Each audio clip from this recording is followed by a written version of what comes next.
This is activity 5, the slopes of graphs. And this is more from lesson 9 that slopes don't have to be positive. Well, they can be positive, they can be negative, or they can be 0, as we've seen.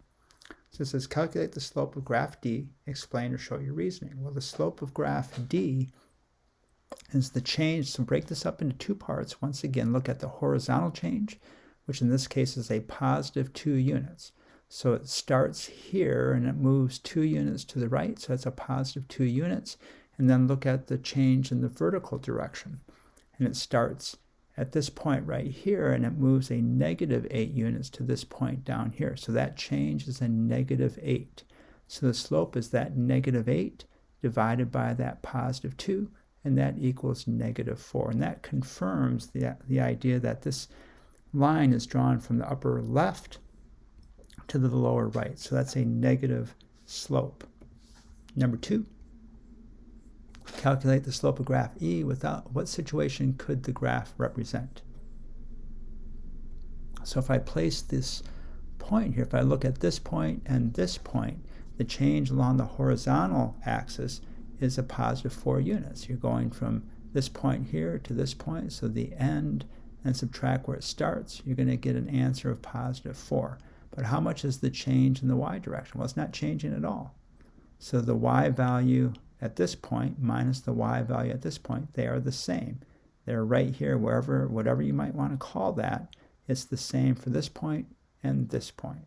So that difference is equal to 0. So there's 0 change along the y-axis. So that slope is 0 divided by positive 4, which equals 0.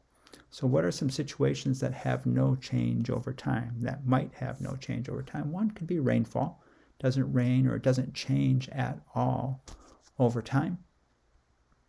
So there's no change in the amount of rainfall over time. Fare on a ticket.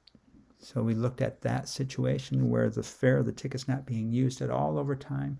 So the amount of fare on that ticket's not changing over time. You know, customers that you might have in your store per hour, maybe that doesn't change at all. It remains constant at the constant number of customers in your store. And there are lots of other situations that have no change. And it's good to look at it over time. That's a convenient way to look at many of these situations, what's happening over time.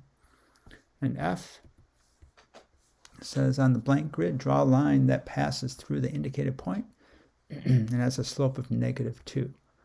Well, the change in the horizontal direction is positive 2, and the change in the vertical direction is negative 4, the way that I've drawn this. So that's positive 2, negative 4, and that has a slope of the change in the vertical direction is negative 4, the change in the horizontal direction is positive 2, so that has a slope of negative 2, and that makes sense. Again, it's drawn from the upper left to the lower right, so it's a negative slope, and it's going down 2 units for every 1 unit that it goes to the right. So this is 1 unit to the right, 2 units down, 1 unit to the right, 2 units down. So that's a slope of negative 2.